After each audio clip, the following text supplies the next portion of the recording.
मगध में धनानंद का क्रूर शासन शुरू हो गया था। धनानंद का पुत्र पबप्ता भी मगध की राजगद्दी में बैठना चाहता था, पर विवाह न होने की वजह से उसकी इच्छा पूरी नहीं हो पा रही थी।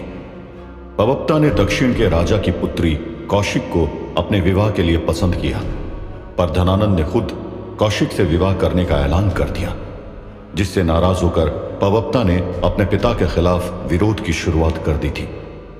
इस दौरान धनानंद के दरबार में एक ढोलकी अपनी 18 साल की बेटी के साथ नृत्य कला दिखाने आया, जिसकी 18 साल की बेटी कौशांबी के ऊपर धनानंद की नीयत खराब हो गई। उसके ऊपर काम भावना का प्रकोप चढ़ गया। धनानंद ने सैनिकों को बुलाकर ढोलकी को कमरे से बाहर करवा दिया और उसकी 18 साल की बेटी कौशांबी के साथ दुर्व्यवहार करने लगा। छोड़ दूं? कन्या कैसे तुम्हें छोड़ दूं? इतिहास गवाह रहा है कि धनानंद के कक्ष से कोई भी स्त्री खाली नहीं लौटी है। जिस भी स्त्री के ऊपर महाराज धनानंद ने हाथ रख दिया है, उसने अपना सब कुछ मुझे न्यौछावर कर दिया है।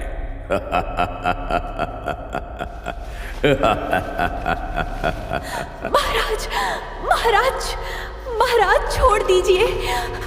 मैं गरीब घर की पुत्री हूँ, कृपा करिए महाराज।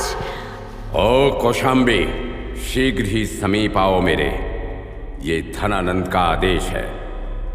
अभी तू मेरे क्रोध से परिचित नहीं है।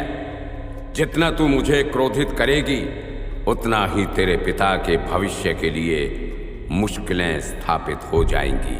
अगर तू अपने पिता को मेरे प्रकोप से बचाना चाहती है तो समीप आ मेरे। मुझे क्रोधित ना कर कन्या। हे परम पिता परमेश्वर, मेरी रक्षा कीजिए। अगर मैंने पूरे सच्चे मन से आपकी आराधना की है तो ये क्रूर मनुष्य मेरे चरित्र पर दाग नहीं लगा पाए। हे परम पिता परमेश्वर। वैसे तो धनानंद अपने कर्तव्य से बहुत पहले ही भटक चुका था, पर वासना की चपेट ने उसके अंदर के बचे हुए इंसान को भी खत्म कर दिया था। धनानंद की आंखों से केवल वासना छलक रही थी। वो किसी भी तरह अपने शरीर को 18 साल की मासूम लड़की कौशांबी के ऊपर झोंक देना चाहता था।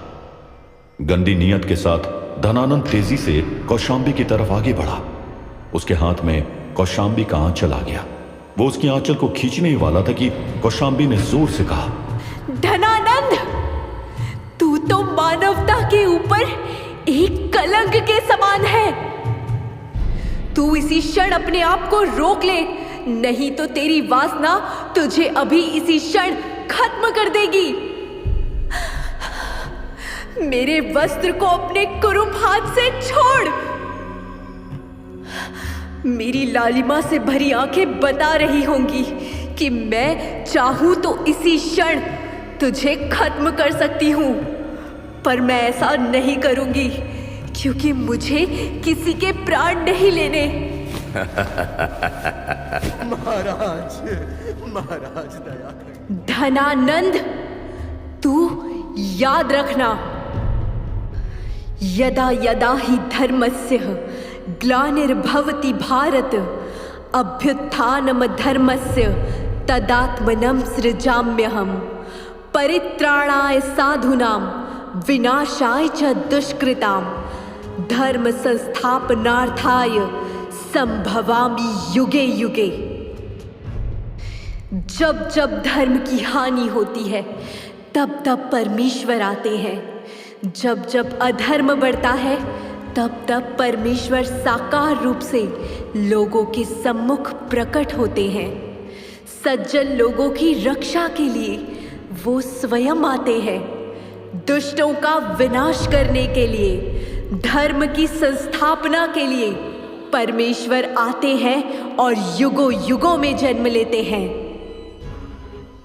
तू भी प्रतीक्षा कर धनानंद। तेरे वंश के विनाश के लिए भी परमेश्वर ने जन्म ले लिया होगा। जिस प्रकार तूने मेरी आत्मा का सर्वनाश किया है, उसी प्रकार शीघ्र ही तेरा संपूर्ण कुल समाप्त हो जाएगा।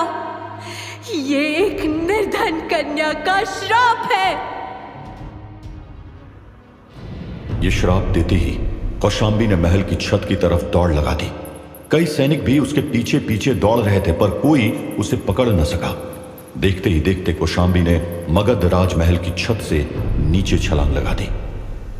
उस दौर के सबसे बड़े साम्राज्य मगध के राजमहल के बाहर 18 साल की कन्या कौशाम्बी मृत अवस्था में पड़ी हुई थी। उसके शरीर से रक्त ऐसा बह रहा था कि मानो वो किसी सर्वनाश की शुरुआत थी। धनानंद के कानों में कौशाम्बी का दिया श्राप गूंज रहा था। कानों में कौशाम्बी के श्राप के गूंजने के बावजूद धनानंद ने खुद को संभाला और कहा, सैनिकों, यह मेरी आज्ञा है कि इस कन्या के मृत शरीर को राजमहल के बाहर टांग दिया जाए। प्रजा के अंदर भय स्थापित होना चाहिए कि महाराज की आज्ञा का पालन न करने का क्या नतीजा हो सकता है। महाराज, महाराज दया करिए, मुझे मेरी पुत्री का मृत शरीर दे दीजिए। महाराज, मैं कम से कम उसका अंतिम संस्कार तो कर दूं। दया कीजिए महाराज। वृद्ध ढोलकी, तू क्यों पीड़ा में है? तेरी पुत्री अल्प बुद्धि थी, उसने मेरी आज्ञा का पालन नहीं किया, उसने राजद्रोह किया। इस ग्लानि से उसने आत्मदाह कर लिया। तेरे को हम कोषागृह से धन दिलवा देंगे। अमात्य राक्षस। आ गया महाराज। मैं क्षमा प्रार्थी हूं महाराज, पर आपको इस निर्धन पुरुष ढोलकी की पुत्री का मृत शरीर इसे दे देना चाहिए। उस कन्या का अंतिम संस्कार विधि विधान के साथ होना चाहिए। उस कन्या ने विवश होकर आत्मदाह किया है महाराज। उसके मृत शरीर का विधि पूर्वक अंतिम संस्कार अवश्य होना चाहिए। इस वृद्ध ढोलकी के ऊपर दया कीजिए महाराज, दया कीजिए। अमात्य राक्षस, तुम ज्यादा दया दृष्टि मत दिखाओ। अगर तुम हमारे प्रिय नहीं होते तो तुम्हें भी हम इसी क्षण कारावास के भीतर डलवा दिया होते। इस ढोलकी को यहां से विदा करो और इसकी पुत्री के मृत शरीर को राजमहल के बाहर टांग दो। धनानंद, अभी भी मेरे कानों में मेरी पुत्री की विवश चीखें गूंज रही है। कैसे वो तुझसे अपनी जान की भीख मांग रही थी, पर तू राक्षस है। स्मरण रखना, मेरी पुत्री का शाप व्यर्थ नहीं जाएगा। क्रूर धनानंद, तेरे कोषागृह का धन, ये स्वर्ण शर्फिया मेरे लिए धूल समान है, धूल समान। तेरा सर्वनाश निश्चित है। कौन करेगा मेरा सर्वनाश? तू वृद्ध ढोलकी या फिर तेरी मृत पुत्री?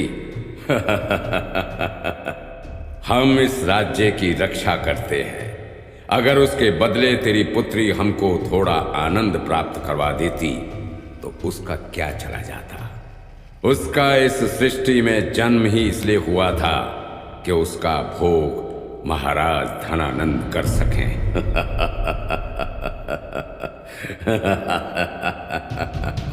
अपनी जिह्वा पर लगाम लगा धनानंद।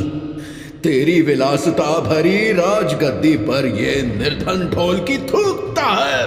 थूक थूक थूक। इस राज्य के महामंत्री अमात्य राक्षस, अब तू भी मेरी बात सुन।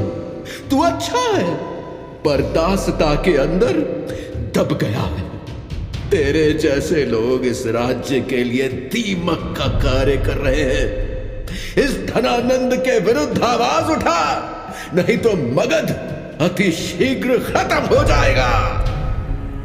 मैं इसी क्षण अपनी तलवार से इस वृद्ध ढोलकी का सर धड़ से अलग कर दूंगा। अमात्य, इसकी मृत्यु मेरे हाथों ही लिखी है। रुक रुक वृद्ध ढोलकी, रुक धनानंद, रुक जा। मैं नटराज को साक्षी मानकर तुझे श्राप देता हूं। मगध साम्राज्य तो चिरकाल तक रहेगा, पर उसे देखने वाला तेरा वंश समाप्त हो जाएगा, समाप्त हो जाएगा। तभी मेरी पुत्री की आत्मा को शांति मिलेगी। शब्द रूपी श्राप देने के साथ ही वृद्ध ढोलकी ने अपने आस्तीन से एक चाकू निकाला और खुद की गर्दन में चला दिया। उसकी अंतिम चीखों में सिर्फ और सिर्फ उसकी पुत्री कौशांबी का ही नाम था। दरबार में खड़े सभी लोग केवल देखते रह गए। ढोलकी का रक्त उसके शब्दों से भी तेज गति से बह रहा था। एक ही दिन में मगध राजमहल को 2 लोगों का श्राप मिल चुका था और राजमहल के अंदर 2 लोगों ने आत्मदाह भी कर ली थी। राज दरबार में मौजूद सभी लोगों के कानों में ढोलकी का दिया श्राप गूंज रहा था। ढोलकी के उठाए इस कदम से धनानंद के मस्तिष्क पर भी चिंता की लकीरें दिखने लगी थी। उसका अस्तित्व भी कुछ दिनों के लिए बादलों के गरजने के समान हिल गया था। क्या इन 2 आत्मदाह के बाद मगध की हवा में कुछ बदलाव आया था? पबप्ता और अमात्य राक्षस के अंदर जली विद्रोह की ज्वाला कहां तक पहुंची और इस समय तक कहां पहुंच पाया था चाणक्य का तक्षशिला में सफर? साथ ही एंट्री होगी उस शासक की जिसे दुनिया महान सिकंदर उर्फ अलेक्जेंडर द ग्रेट के नाम से जानती है। लेकिन भारतवर्ष गर्व से उसी सिकंदर के बारे में कहता है कि हमने लौटाए सिकंदर सर झुकाए मात खाए। आगे सुनिए कैसे सिकंदर ने भारत के सामने सर भी झुकाया था और मात भी खाया था।